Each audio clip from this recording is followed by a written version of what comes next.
Started my YouTube channel with a first video, and this is talking about the video I decided to do was talking about two mothers and talk about the love that God gives to the two mothers. Because my whole thing is that God loves you, and the love that comes from mothers is given by God. So I want to talk about two people in the Bible, and it's going to come straight from the Bible. I'm going to have another video that kind of goes off on a tangent about my personal reason why I like this message. But this is going to be straight from the Bible. It's not going to differ that far from the Bible. So I hope you enjoy. We're going to talk about two women in the Bible. It's two mothers, Sarah and Hagar. Those are the two mothers. Well, this started with a saying that Sarah knew that Abraham was supposed to be a descendant of many men. But Sarah hadn't had no children. Sarah was like, in the Bible it says, "As for Sarah, your wife, you have no longer called her Sarah. She will be called Sarah. I will bless her surely with a son by her. I will bless her so that she will be the mother of nations, and king of people will come from her." Abraham fell down, face down, and laughed and said to himself, "Will son be born a man of 100 years old? Will Sarah bear a child at age 90? Of course, they didn't think that they were going to have any children by Sarah. See, Abraham already had a child by Ishmael, but we're going to get to that. But the angel said, you're going to have some children. They laughed. They was like, Because let's go on to show that Sarah, the reason why Abraham had a child is Sarah's husband, Abraham, already had a child, because Sarah was like, I ain't had any children yet. I'm old. Let me get Abraham out here. Faith, and I can't blame Sarah, because we do this. Faith without work is dead. It says this in James 17. So what it says, it says in James 17, in the same way, faith by itself is not accompanied by action, is dead. But someone will say, you have faith and I have deeds. So Sarah said herself, I have faith I'm going to have, but this ain't working out. So what I'm going to do, I'm going to get Abraham to sleep with my slave girl. Well, it's in the Bible, slave Sarah, which is an Egyptian. It's not sleep with Hagar. Sleep with Hagar, which is Sarah and Abraham's slave. And that's Hagar. And we know this because it says in the Bible. Now Sarah, Abraham's wife, had borne no children, but she had an Egyptian slave named Hagar. So she said to Abraham, the Lord has kept me from having children. She blamed it on the Lord. The Lord had other plans. But sometimes you don't know the Lord have other plans. And you be like, well, he ain't gave me nothing what I needed. And his timing ain't working out for me. So she told Abraham, her husband, Sarah did, go sleep with my slave. That's Hagar. Perhaps I can build a family through her. This is Sarah. She's doing some work. She's doing some work. Abraham agreed with Sarah, and so Abraham been living in Canaan 10 years. Sarah took Egyptian slave Hagar and gave her to her husband to be his wife. He slept with Hagar and she conceived. So she conceived a baby. So after she conceived the baby, she was pregnant. So now Sarah's like, oh, well, what mistake have I made? I'm now a mother. Now she became the first stepmother, because she's actually now a stepmother. And what she knew she was pregnant, she began to despise the mistress. Now we're talking about, now we're going to go to the perspective of Hagar. Hagar is actually a mother, is now a to-be mother. So she's pregnant, and now you told me to sleep with your husband, and now you despise me. And now it says in the Bible, then Sarah said to Abraham, you are responsible for the wrong I'm suffering, because Sarah was upset. I put my slave in your arm, and now that she's pregnant, she despised me. That's what Sarah said. It's actually Hagar was probably just pregnant.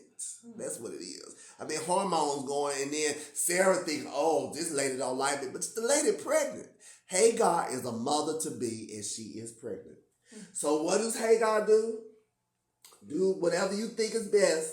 Then Sarah Sarah mistreated Hagar. Sarah decided, it says in the Bible, then Sarah mistreated the pregnant Hagar, so she fled from her. So Hagar was like, I'm pregnant, and you mistreat me. You told me to sleep with your husband, and you going to be a stepmother, and you real mean to me. And she ran off.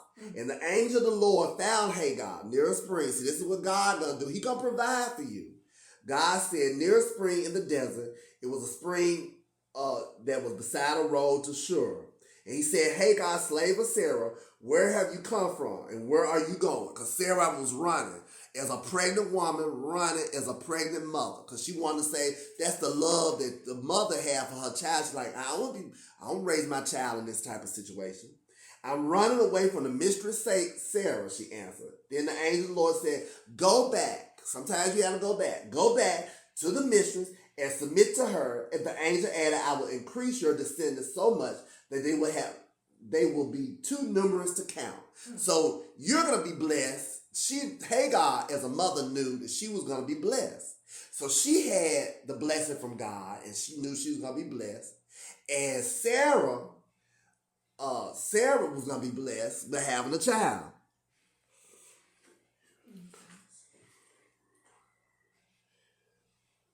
So Hagar goes on. Hagar bore Abraham a son. Abraham gave the name Ishmael. So Hagar became a mother. So she was a mother, and she was a descendant of a great nation, and she became a mother. And that was one of the things that she was dealing with Hagar. Now let's go on back to Sarah. Because you remember they said that in the beginning we talked about, in Genesis it says, but Abraham fell, a son will be born, a man 100 years old. Will Sarah bear a child at the age of 90? And Abraham said to God, if only Ishmael might live under your blessing. So Abraham had to live under a blessing, and Abraham had to make sure he honored his child Ishmael by doing stuff for Ishmael, and Sarah was still going to have a baby.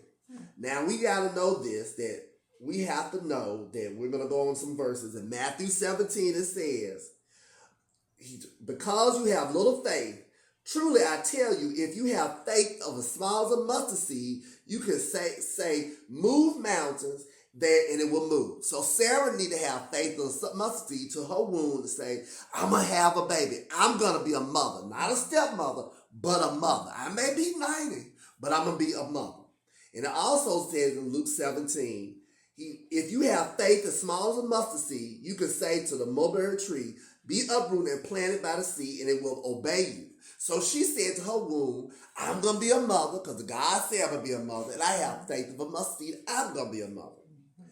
And, the main thing is, Psalm 46 say, be still and know that I am God. I will exalt above nations. I will exalt on earth. Sometimes you have to be still. So Sarah needed to be still and not have faith. Sometimes you need to do faith without word, but sometimes if it doesn't work out like the situation with Hagar and she being a mother and with Ishmael, you have to be still. Sarah went on to have a child. We know this in Genesis 21. Now the Lord is gracious to Sarah, and as he said, and Lord did for Sarah what he promised. Sarah became pregnant and bore a son to Abraham in her old age, at the very time God had promised him.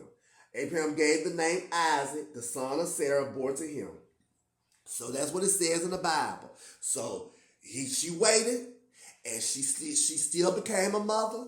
Now she had two titles. She was not only a mother, she was also a stepmother. So she had two titles. She was the first stepmother, known in the Bible, and she was a mother. So that was a good thing. Now we're going to go on to Genesis 21, that when something happened as a mother. So as a mother, as a mother and a stepmother, something happened when she was looking over her child, because she said she knew that, Abraham got two children, and I need to make sure my child is taken care of. Because Abraham's my husband. This is Sarah. Now she doing what a mother should do. What mothers sometimes do. The child grew and was weaned, and on the day Isaac was weaned, Abraham had a great feast. But Sarah saw her son, who Hagar, the Egyptian, had born to Abraham, was mocking. That means he was mocking. Ishmael was mocking Isaac. So what did Sarah do? Sarah told Abraham, her husband, get rid of that slave woman and her son, for the woman's son will never share the inheritance of my son with their attitude. Get rid of her. Go, go, go, go, go. I'm being a mother. She's being a mother. Now, this is Mother's Day. She's being a mother. Sarah's being a mother. And she goes and she sends them away. No matter the distress, Abraham did it and she sent them away. And Hagar, again, with her child, is fleeing as a mother.